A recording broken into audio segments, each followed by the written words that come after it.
Je suis Pascal Rivial, je travaille aux Archives nationales, où je suis responsable des fonds d'archives relatifs à l'architecture publique, aux musées et plus généralement au patrimoine de la Révolution à nos jours, dans le domaine essentiellement français. J'ai présenté là une communication sur une collection de dessins réalisés au Pérou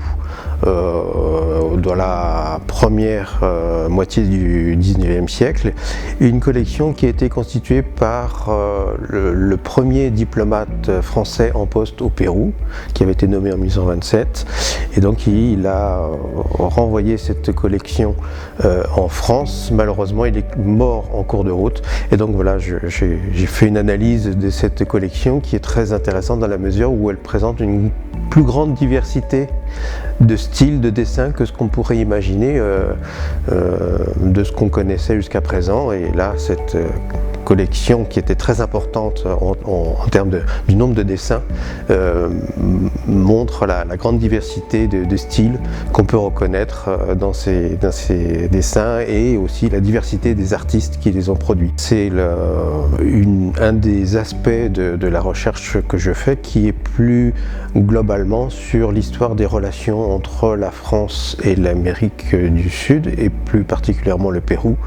donc en gros du XVIIIe siècle au début XXe siècle. Donc ces relations, elles sont de différents ordres. C'est d'abord